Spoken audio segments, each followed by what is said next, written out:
That was 1902, almost 115 years ago. It's disturbingly relevant today.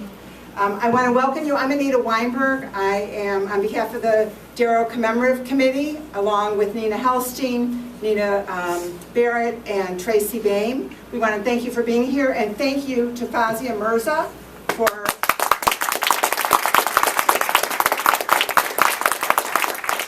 presenting us with Darrow's words. Before I introduce the rest of the program, I want to tell you more about Fazia, actually.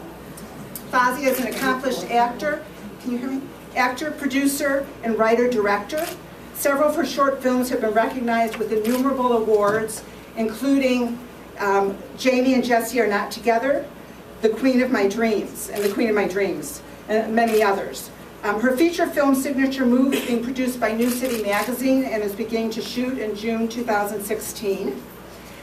Last year, she was a featured artist for Chicago Artists Month, and WBEZ Chicago has described Fazia as a rising star in Chicago's indie filmmaking scene.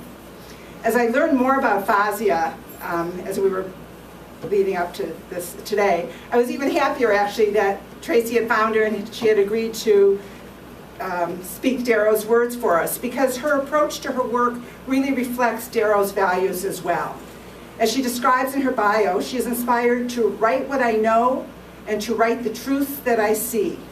She is inspired by struggle and overcoming struggle, by kindness and goodness, and she is committed to using her work to break down stereotypes across a multiplicity of identities. For Fazia, those are race, religion, sexual orientation, and gender.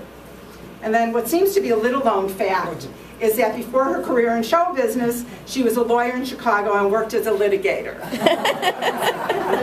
So it all comes together. And now moving on to her program, the rest of the program. As many of you know, each year as we come to commemorate Darrow, we focus on a pressing topic or issue, a challenge of the day that existed back when Darrow was alive.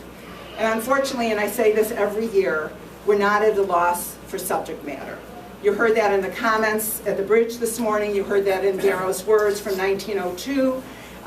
But you also heard that we're sort of beginning to move forward on some of these issues. And it's been maybe 2 steps forward, 1 step back for over a century now. Darrow's battles are as relevant today as they were when he was alive and when he sought justice for his clients. He battled threats to civil liberties, freedom of speech, freedom of religion, problems of racial discrimination, the dangers to the labor movement, to unions, and he tackled issues related to crime and punishment. His summations and his debates were lectures on social justice and appeals for tolerance and understanding, for sanity and mercy. As you heard in the words that Fazia recited, Darrow was always challenging the status quo. And in response to the speech, and those were excerpts from his speech, that he gave to the Cook County prisoners, one inmate commented to a guard after the speech, it was too radical. And others told Darrow that while his theories may be true, he should never have told them to criminals in a jail. Darrow, in true form, later published his speech, and in that pamphlet, in an introduction, he wrote, "Realizing the force of the suggestion that the truth should not be spoken to all people, I have caused these remarks to be printed on rather good paper and in a somewhat expensive form. In this way, the truth does not become cheap and vulgar and is only placed before those whose intelligence and affluence will prevent their being influenced by it."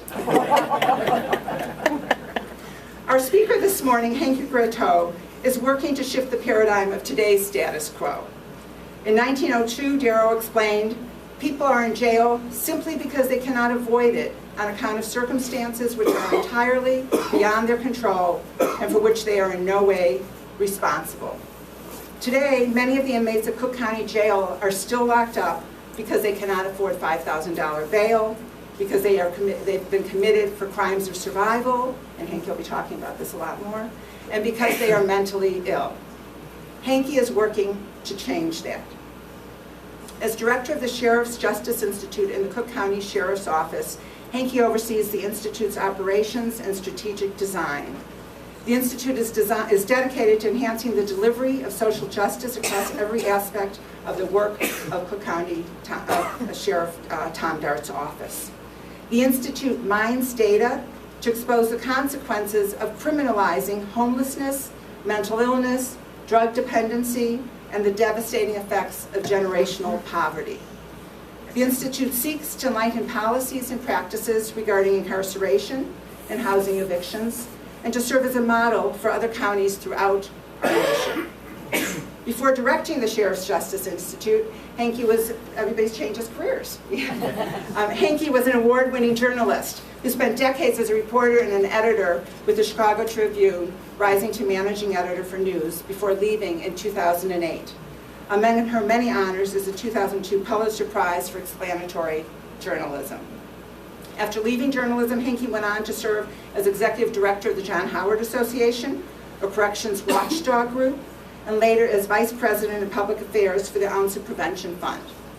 She served as a commissioner on the Illinois Reform Commission, helping to drive through sweeping new transparency reforms that result in Illinois' new Freedom of Information Act.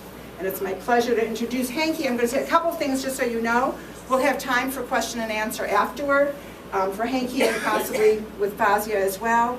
I want to thank Steve Rosengard and Michelle Markham at the museum for helping us to make this possible and use the space. I also want to introduce Frank Valadez. Frank, where are you? With the Metro History Fair. You heard about the fair and about Frank's work before. And also, thank you for being here. Sorry you had to miss the outdoors, although you're drier than many of us, I hope. And Judy and Doug Besser, the great-granddaughter and great-great-grandson of Darrow. Wow. And a number of years ago, Judy actually read to us, and we may do this again in the future, one of Darrow's letters to her mother, right, to his granddaughter, which just shows so much humor on the part of Darrow, as well as his commitment to a number of, range of issues. And then also Tracy Boehm, one of our planners, and Marcy Boehm and her son Doug, all of whom are Darrow relations. Anthony. What did I just say? Anthony. Anthony, I'm so sorry. I actually have that written down. I don't know what I was. Thank you for being here. And now I'm going to turn it over to Hanke. Thank you.